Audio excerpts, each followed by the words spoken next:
We are bracing for wave one of a couple severe storm systems set to hit central Indiana tonight. As you see on radar right here, it is on the way.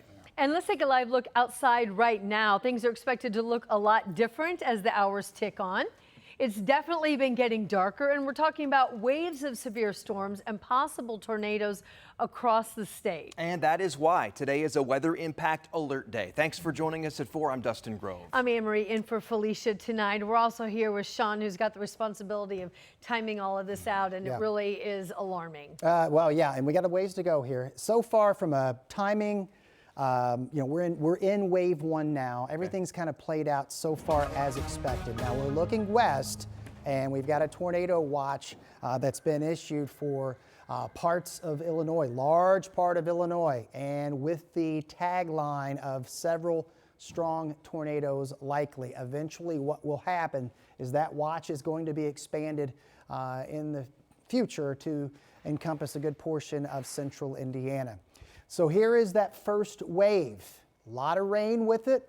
Haven't really had much rumbles of thunder just yet. And now we're looking back to the west here.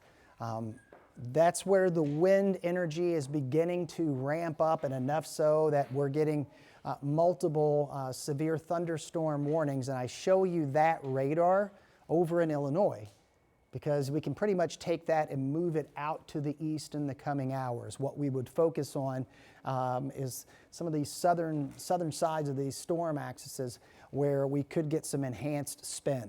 Okay, so we're going to be watching those very closely. Wind and tornado potential will be the primary threats.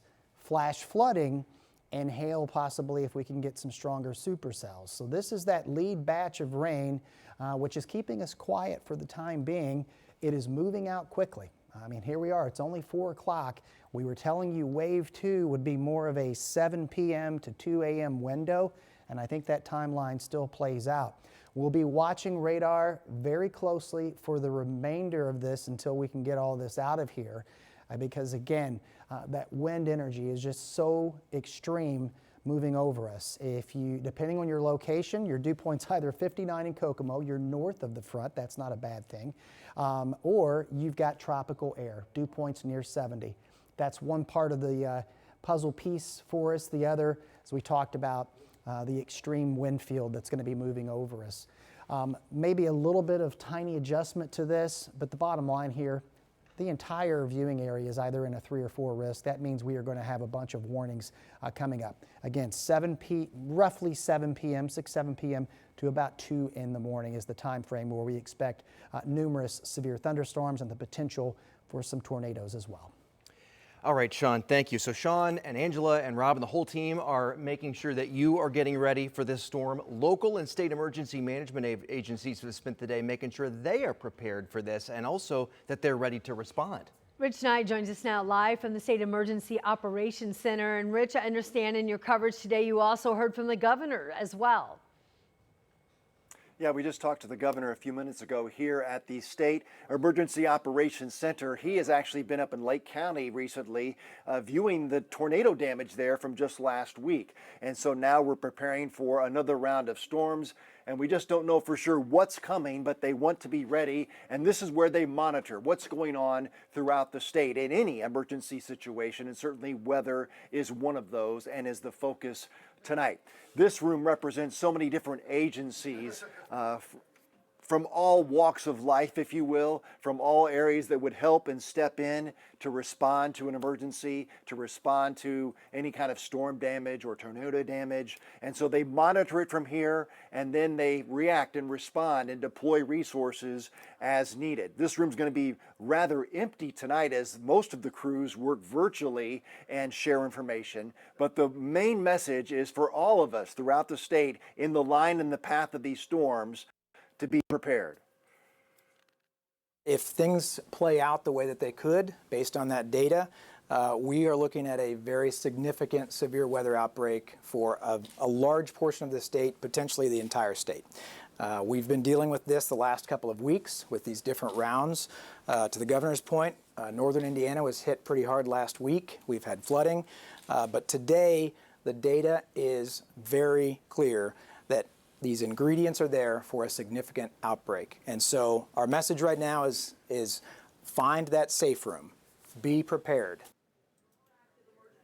And of course, that's a message that you'll hear over and over again, not knowing exactly what may be coming to your area tonight, but when those warnings come out, you should already be prepared and know where you're headed. Back here live, this is just one of the cubicles that you see throughout this room representing the health department, and all the various agencies are represented here, and they would offer their input, what resources they have to share if they're needed for those areas that may be hit by a storm. So this is the place where it's being watched, just like we're watching, and the message again is you need to be watching, have that information available to you, and the state will be ready to respond throughout the state wherever it may hit. Yeah, and there are 10 regional emergency management districts across the state that all report to the headquarters where you are, Rich. So everybody making sure that Hoosiers are prepared right now. Thank you. We'll check back coming up at 5 with you. And you can track the storms with our live local radar. It's available to stream anytime on the WTHR streaming app. To other news making headlines on this Wednesday, a Frankfort police sergeant charged with abusing his canine partner now is on leave, and it's unpaid. Our Ashton Hackman explains why the city says it cannot fire him, at least not yet. That's because the criminal case just started, and until it's over, Frankfort Sergeant Ethan Cunningham won't be working for the city and won't be getting a paycheck. The case centers on this 13-second video recorded in March. It shows Cunningham with his canine partner Taz. The woman who filmed it says Cunningham grabbed Taz by the neck and threw him to the ground. He's been on paid leave ever since, until now. Cunningham was charged Thursday in Boone County with felony official misconduct and misdemeanor animal cruelty.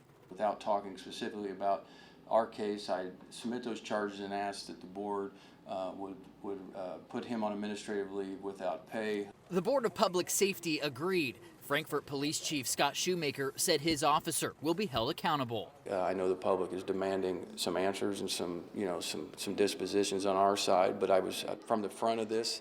I reminded people that if charges are filed, our part will still continue to go on. Shoemaker says Taz has recovered and will soon find a new home.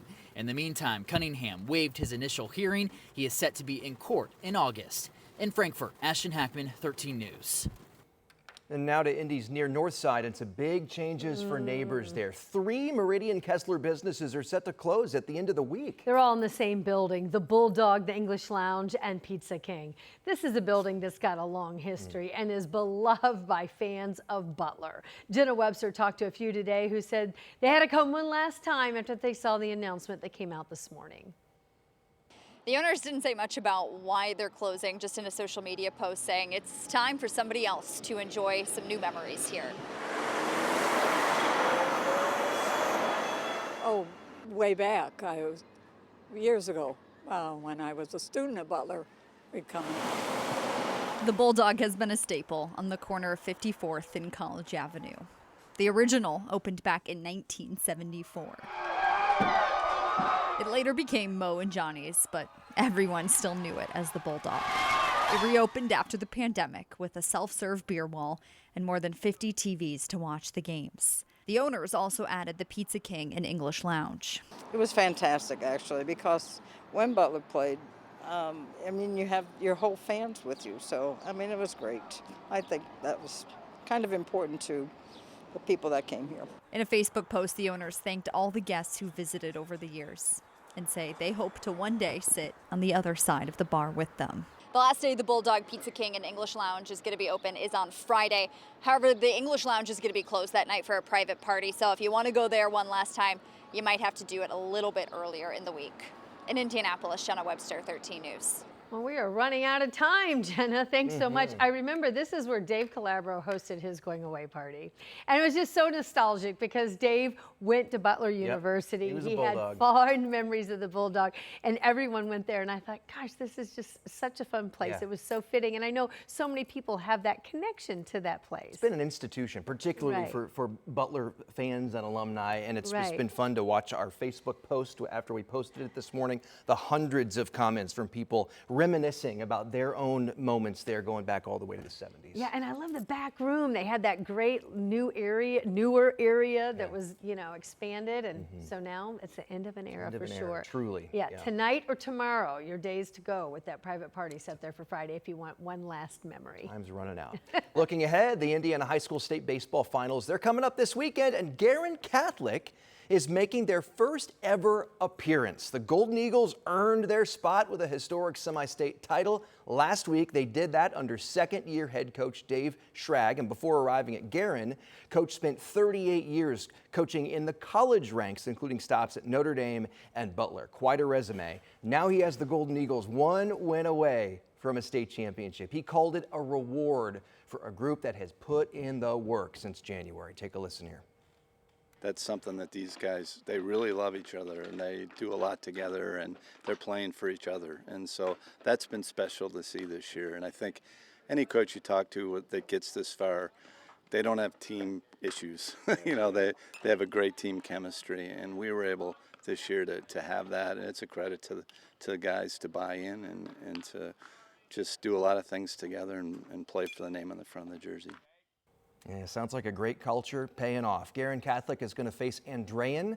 Andrean's up in Merrillville. They're going to play at 4:30 down at Victory Field in downtown Indianapolis. Eli Gain is going to have much more on the Golden Eagles' historic season coming up at 6 o'clock right here on 13 News. But